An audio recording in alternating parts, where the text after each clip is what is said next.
Hi guys, welcome to Office Blokes React. I'm Office Bloke Dave. Office Bloke Mike. Office Bloke Daz. Collectively, we are the Office Blokes. Indeed we are. Shortened to BMG.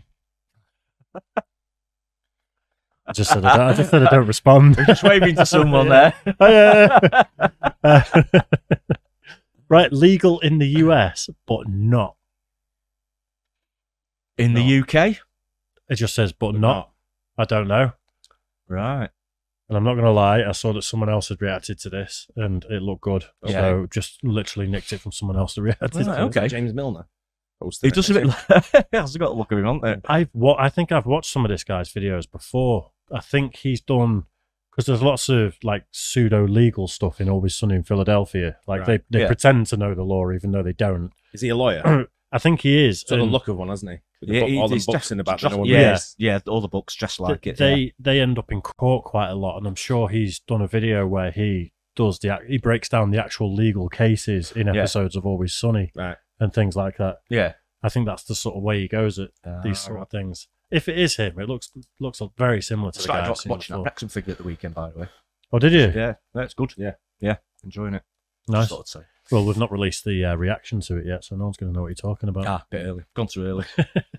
Right then, legal in the US, but not. America is the freest, most freedom-full country in the entire world, despite what some hack YouTube lawyer says. And for those traveling internationally for the first time, you may be surprised to learn that many American rights, freedoms, and values are not universally held abroad. In fact, one country's liberty can be another country's crime. But in fact, we Americans are so constantly surrounded by so much freedom that we often just take it for granted. Like David Foster Wallace's metaphor, one fish asks another, "How's the water today?" And the other fish shoots him with an AR-15. And if you've spent your entire life in the land of the free and home of the brave, it can be easy to overlook the other countries that are in fact not America. There are tons of rights and activities that are perfectly legal in the United States, but could land you in some hot water if you tried it in another country.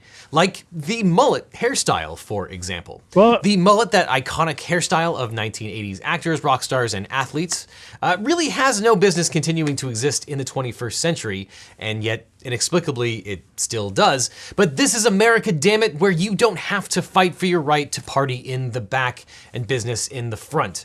But if you want to cosplay as Joe Dirt or compete in the USA Mullet Championships, yes, that is a very real thing that people do, then it is... Gotta get them. We need a video to react to. We need to remember that. Comment below if there's a video of the Mullet Championship. They're coming back in fashion over here, aren't they? Are they? Oh, geez. I see the odd one, yeah. It was ruined by like guys living on council estates wearing string vests with barbecue sauce all over their face, wasn't it? I was asking Declan what the most popular cut is, and he's saying it's becoming very popular now for the mullet. People really asking for the mullet. Wow. Yeah. He actually asked me, he said, "Do you think I should just say no and turn away the business?" Is it mullets and moustaches? Yeah. Is it the power combo? The full lot. He does moustaches for free this month.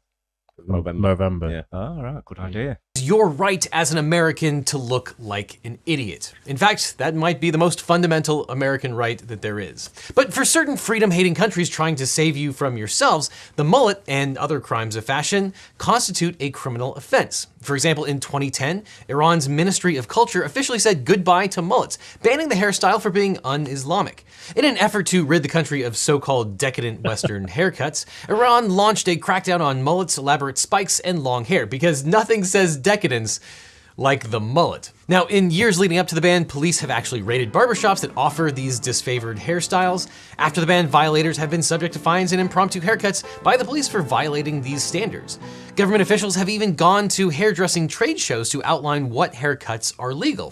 Also, in 2021, North Korea launched its own war against mullets and other foreign styles. In an effort to crack down on so-called non-socialist hairdos, the rogue communist country outlawed mullets and spiky dyed hair, while also enlisting the state-run Socialist Patriotic Youth League to act as literal fashion police against the banned cuts.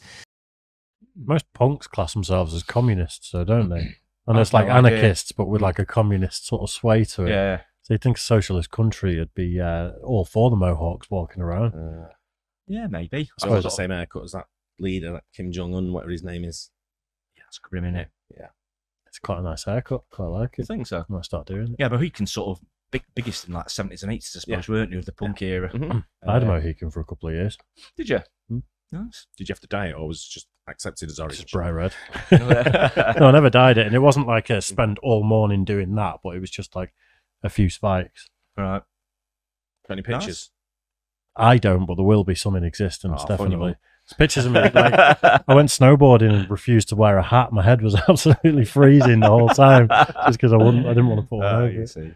Nose and lip piercings, skinny jeans, and branded t-shirts were also outlawed. And though this is hardly the worst human rights violation of this repressive regime, seems like Kim Jong-un is in no place to prosecute anyone for ridiculous On the right haircuts. is amazing, isn't it? And it's not just hairstyles that don't make the cut, pun 100% intended. In the nation of Tajikistan, the secular government has waged a war on beards in an effort to crack down on what it sees as the influence of Islamic radicalism. In the country, only clean-shaven men can get passports, and beards are often forcibly shaved off by police officers. So if you're a hirsute hipster looking to open up that barbershop just for that ironic beard and mustache, you'll have to look outside of Tajikistan, but obviously you've already set up shop in Williamsburg anyway. But just because it's legal to get a really terrible haircut in the United States doesn't mean that you won't be subject to a good spanking. Unless you're outside of the United States. Because when it comes to raising children, there's a fierce debate as to whether parents should spank their kids. Some parents live by the adage, use your words, not your hands, while other parents, particularly those influenced by older generations, live by the biblically inspired aphorism, spare the rod, spoil the child. But as a strictly legal matter, here in the grand old US of A, the right to spank your kids shall not be infringed. In fact, the use of corporal punishment on one's own children, defined as spanking, paddling, or other forms of physical punishment to correct misbehavior, is protected by law in all 50 states plus the District of Columbia. Now, for those of us whose parents spanked us as kids, that probably doesn't surprise you. What might surprise you in most of the United States is that it remains perfectly legal for teachers to paddle children in school, and not just in Springfield Elementary School. Talking out of turn, that's a paddling. Looking out the window, that's a paddling. In fact, in 1977, the Supreme Court upheld the constitutionality of school spankings. In Ingram versus Wright, the court ruled 5-4 that paddling children in public schools did not violate the Eighth Amendment's ban on cruel and unusual punishment. As a result, the Supreme Court left it up to the states to decide whether to allow spanking in educational settings or to ban it. Oh yeah! And today, 19 US states still allow public school personnel to use corporal punishment from preschool to the 12th grade. And for private schools, corporal punishment remains legal in every US state except New Jersey and Iowa. But outside the United States, there... I wonder how well practiced it is. Yeah. You know, it may be legal in a state, but I'm sure there'd be outrage if a kid came home and had been spanked by the teacher. You probably think so, wouldn't you, these days? You certainly can't do it over here anymore, can you? Leathered by our teachers, proper like. Oh, we did. Yeah. I got smacked as a kid by my parents, not in school. Yeah. But I don't smack my kids. Oh, we got it at school as well. Yeah. Slipper, ruler. Yeah. All that. Yeah. Anything at hand. Yeah. I think some pan at school. Followed by a left hook. By a teacher? Yeah. Wow. What school did you go to? Special school, wasn't it? I know it was rough, but he got rated by Ofsted as shite. I can't remember what he was called now, what the word they used. But it was fucking bad. Underperforming. Oh, it was worse than that, mate. Yeah. I can't remember what it was. It'll come to me, but it was bad. But yeah, the teachers didn't give a shit. Yeah. I think if you even blinked in the wrong direction, you got battered. Yeah. I think a very, very small percentage of kids would benefit from a smack. But the vast majority of them, I don't think they do nowadays. It was different when kids had more freedom. Everyone was smacking their kids. Yeah. I'm not sad that I was hit as a kid. Not hit, but, you know, like hit with plastic swords and slippers and things like that. I'm not sad about that. I think it was a good thing. I just don't really know if there's a place for it now. Unless a kid is that, like, 0.5% of kids that are just absolute lunatics. Kids are pussies now, aren't they? Like, you know what I mean? You go, poo to them like, and they shit themselves. Yeah. Stop going to strange kids. The thing is, these days, they get sort of like diagnosed with ADHD, don't they? Stuff like that. Or there's always a reason for it. So that's why they deem that you can't hit a child because, you know, because there's a mental reason for it. Give them some pills instead. Drugs instead, yeah. There has been a clear trend, not merely to dissuade parents from spanking children, but to actually make the practice illegal. In 1979, Sweden became the first country to explicitly ban spanking. This was wildly controversial at the time, sparking contentious debate about parental rights versus state responsibilities. And some Swedish headlines at the time included, quote, "Swedes have gone mad and the government takes charge of parenting in Sweden." But over the past 4 decades, the trend against spanking has been on the rise all over the world. In fact, according to the American Spanking Institute, in conjunction with Mothers for Hand Smacking, I'm just kidding, I made both of those just up. You gotta stay on your toes. I mean, according to the Global Initiative to End All Corporal Punishment of Children, a total of 63 countries have made smacking children illegal in any setting, including at home. And countries on this list span 5 continents, and in 2022, Wales became the latest country to ban the practice. And the bans are even more numerous in school settings, with corporal punishment in schools now outlawed in 135 countries. Oh, you better believe that's a paddling. Decades Need to get the Welsh to leave the sheep alone now, don't we? Can't smack your kids. Decades after Sweden's ban, anti-spanking advocates can point to hard data that suggests that a direct correlation between spanking bans and better adjusted children. But that being said, the prospect of actually prohibiting spanking at home remains unlikely in the United States, as many consider such a ban to be an oppressive intrusion by the state into parental rights. And even in the 21st century, spanking in the US has its share of high-profile defenders, particularly on the conservative side of the aisle. I got hit with a strap. Bam, bam, bam. And I've never been to a shrink. In 2014, Fox News commentator Sean Hannity famously defended parents' rights to spank their children, citing his own upbringing by beating the desk with a belt to a confused panel. I got it like this. Yeah. And I deserved it. I was a troubled kid. Now, notwithstanding the views Now he just likes to be tied up in rubber gimp masks. And Each to their own. Yeah, and get the same punishment. yeah, like the good old He's got to pay days. for it.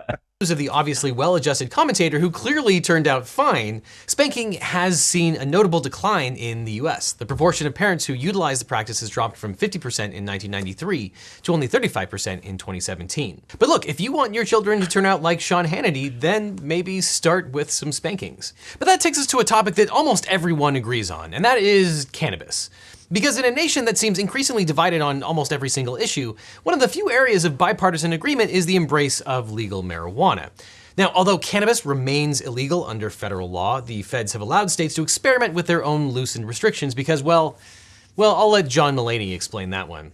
With weed, it was just something we wanted really badly, and we kept asking them for 40 years, like, excuse me. And then suddenly the government became like cool parents, and they're just like, okay, here, take a little. We'd rather you do it in the house than go somewhere else, blah, blah, blah, blah, blah. But that being said, Customs and Border Patrol works tirelessly to prevent drugs from entering this country. Like the time that they celebrated the interdiction of this massive haul of drugs from entering American shores. Thank you for your service. But as of 2022, recreational marijuana is currently legal in 18 states, DC and Guam. 31 states plus DC have decriminalized low-level offenses, and a whopping 37 states allow it for medical use. With public support for full legalization standing at a record 68%, Americans certainly have come a long way since the days of reefer madness.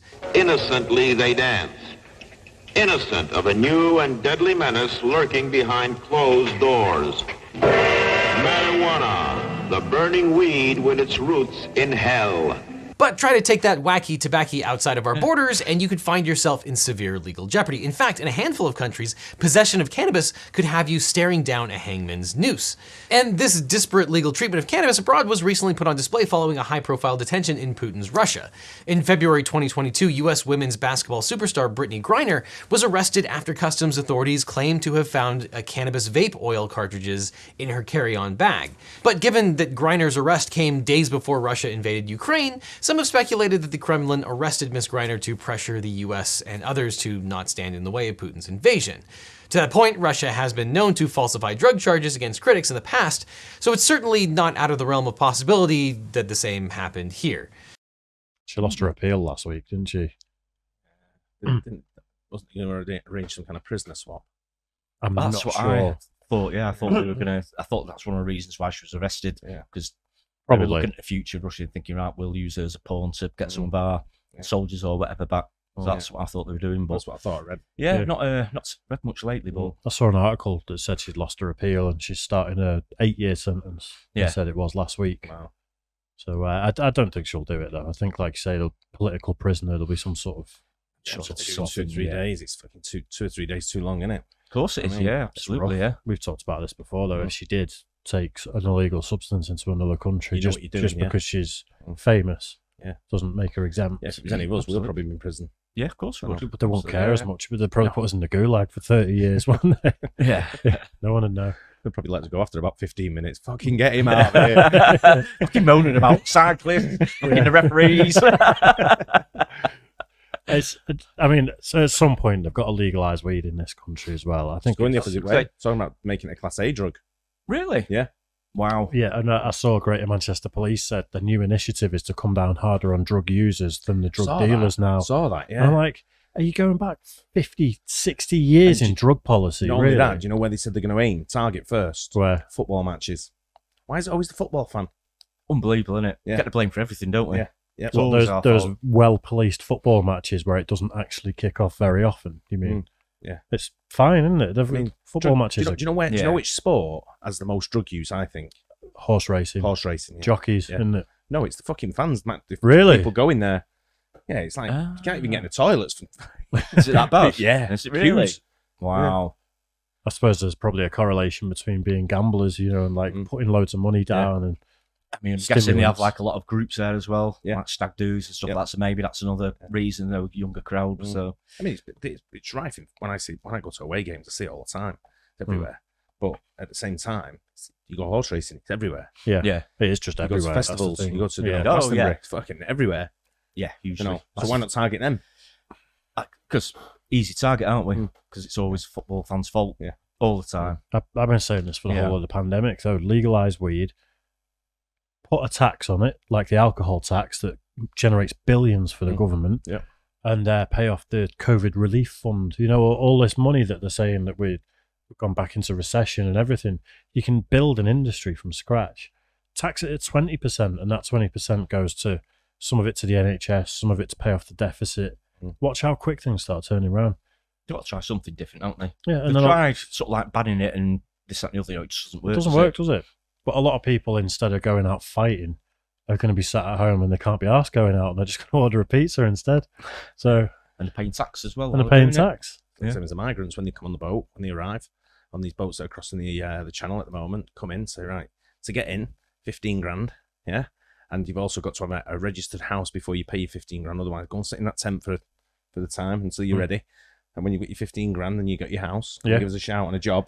Well, try and getting you're good to go. try getting in Australia. Mm.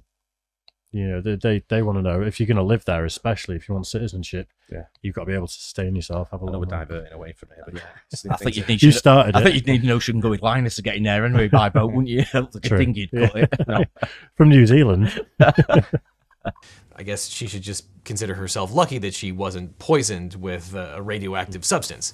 But while a few dozen countries have relaxed restrictions on the plant, the recreational and medical use of cannabis remains very illegal in the vast majority of nations. For example, in 2021, 24-year-old British soccer coach Billy Hood was arrested in the United Arab Emirates with 4 bottles of CBD vape oil in his car. Local authorities charged Mr. Hood with drug trafficking and then sentenced him to 25 years in a Dubai prison. Wow. Mr. Hood's sentence was then reduced to 10 years on appeal, but he remains incarcerated. In 2013, Egypt executed Charles Raymond Ferndale, a 74-year-old British citizen, for allegedly smuggling 3 tons of hashish, which Ferndale insisted until his death that he had been tricked into doing by third parties. In 2021, Singapore sentenced Omar Yaqub Bamadhaj to death for bringing at least 2 pounds of cannabis into the country in 2018, and like Ferndale, his lawyers also argued he did not knowingly bring drugs into the country. Though despite America's comparatively looser pot restrictions, America still has over 40,000 people in jail for marijuana offenses, something that absolutely requires fixing. And even with these disparities, at the very least though, toking up the United States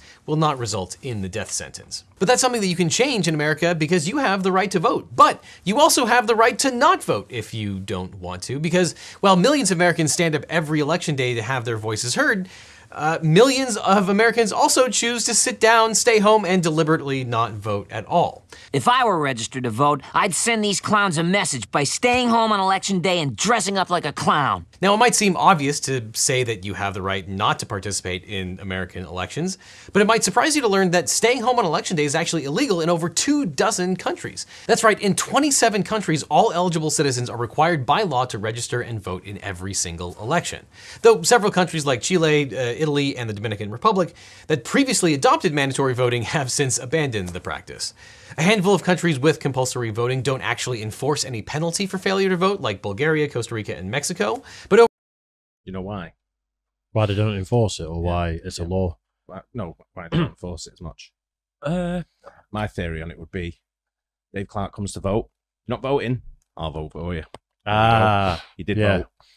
So you want the people that don't care and have no interest in it to come to the polling station, so you can be like, you don't even have to come. Yeah, we'll just fill your name in. Yeah. If you're showing if you're not on the list at the end, whoever's in power doing it all, they just take that. They just take the name, say right, they vote for me. So that's the trade-off. It's illegal. I might be wrong, but that's my. It's a good theory. It's a good theory. Yeah, it's illegal not to vote, but will allow you not to vote. If you have voted on paper. Yeah, it's clever if that's what's going on. But like Australia was one that was where you had to vote as well. There, I couldn't work out the map quick enough. Yeah, it's like in the purple one. It looked like you compulsory voting there.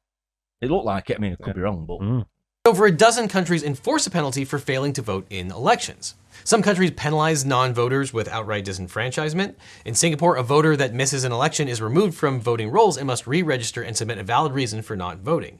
Other countries issue fines and can even result in jail time. Brazil requires all eligible citizens, excluding the illiterate, voters aged 16 and 17, and those aged 70, to vote or be subject to a fine of less than $1. In Australia, citizens are legally required to go to their polling place, but can choose to decline to participate after signing in. However, failure to show up at the polling place at all can subject Aussies to a fine of 100 didgeridoos, probably, or the equivalent of $14 to $34 US, and citizens who repeatedly refuse to pay the small fine can actually go to jail. Among countries with compulsory voting laws, there are those that tie voting directly to your pocketbook. For example, in Peru, a voter must have a stamped voting card to obtain certain services and goods from some public offices. And in Bolivia, a voter is given a card to prove participation, and a citizen who cannot show proof of voting within 3 months after the election will be ineligible to receive a salary from the bank. Advocates for this compulsory system liken the democratic participation to civil responsibilities like taxation, jury duty, and military service, and argue that participating in democracy is a duty instead of a right. Others argue that forcing people to vote compels higher voter turnout, as Australia rarely falls below 90% participation, while Brazil's most recent presidential election was just below 80%. And compare that to the United States, where voter turnout struggles to crack 50% in a midterm election and only occasionally breaks 60% in presidential contests. However, the idea of forcing people to vote and punishing them for non-participation is not a popular concept among nations with voluntary suffrage. Critics see voting as a civic right rather than a duty, and contend that forcing someone to vote is counter to the very idea of liberty and free choice. And some American legal scholars contend that mandatory voting laws would constitute compelled speech that violates the First Amendment, as the right to speak necessarily involves the freedom not to speak. So as long as you live in the United States, you can rest assured of your constitutional right to say none of the above. Now, if you want to see even more dumb criminals and terrible lawyers, check out my new video, Too Hot for YouTube, but I'm sorry to tell you, it's too hot for YouTube. To see that video, you'll have to head over to today's sponsor, Nebula and CuriosityStream. Because on Nebula, my videos... Interesting that. Yeah, I like that guy as well. It's that. Talks well. It's that it. I can't find the mouse. there we go. Yeah, it looks like it. Yeah, that's it. Yeah, it speaks really well, obviously, a lawyer. Yeah. I have seen him before. He's the guy that breaks down legal precedents of episodes of things. All right, okay. Yeah, it's when you vote over here, it's kind of weird. It's sometimes when you go, there's massive queues. So you have to choose the time. You've got to choose the right time to go. I mean, they open late anyway, don't they? They're open until about 9, 10 o'clock. 10 o'clock, I think, is it? Yeah, something like that. Last time I went, I was the only one in there. Oh, really? Yeah. Wow. And they still made me go behind the curtain. I went, I'll just fill it out and put it in the box. No, you have to go over there. Yeah. I'm like, fuck's sake. I'm not voting now. Anyway, I took the pencil. Fuck you! Oh, you maverick, you. No, I bet they don't have spares at the polling station. Oh, man. Fight the power. Probably won't. Probably the only one. Use it as an excuse, don't they? No, I don't think. I mean, voting wise, I think it's if you're a free country, you should have the choice whether you want to or not. I would guess. Yeah. But you know, each to their own, I suppose. Yeah, I suppose. Hopefully, it'd make more people engaged in politics enough to say that if I do have to vote, maybe I'll learn a bit about it. That could be a positive of it. Yeah, maybe. Yeah. But you shouldn't compel it. I don't think. Yeah, I don't think you should. But you know, some countries obviously think it's a good idea, don't they? But why can't the illiterate vote in? Was it Brazil? Yeah, so there's a few categories, wasn't there? Yeah, they can't tick a box. Yeah, I know. Read it out to me. Yeah, exactly. Do you want this guy, or this guy? Put pictures on them. Yeah, sorry, I can't read. Put an X on the picture you want. Interesting ones there, though. I think the weed one is an interesting one that is federally illegal in America still. Yeah. But then states are allowed to legalise it. And choose, and I think that's become a bit of a monopoly because the states decide who they want to give licenses out to grow it and distribute it. And now there's there's a big weed, you know, like there's big pharma and things like that. There's big weed in some states where it's a few licenses went to huge companies that can afford to mass produce, and the kind of smaller grower and that type of person just has no chance. Same over here with the CBD oil. It's like certain licenses going to certain people, and you can guess who them certain people are and who they got relations with. Friends of the government by any chance. What do you think if all the people are going elsewhere for their weed then, like these big growers and like companies that have been, you know, allowed to do it by approved, licensed. Do you think people might go and start different drugs? It's still, from what I gather, it's still like the cartels and stuff are still they'll have it. Tons and tons of weed into the US. So just because there's legal weed that's being just thought these cartels might want to start producing other drugs instead. They do as well, don't they? Yeah. They're where all the cocaine comes from. Yeah, I suppose so. Yeah, they ain't daft in these cartels. Oh, absolutely no stone.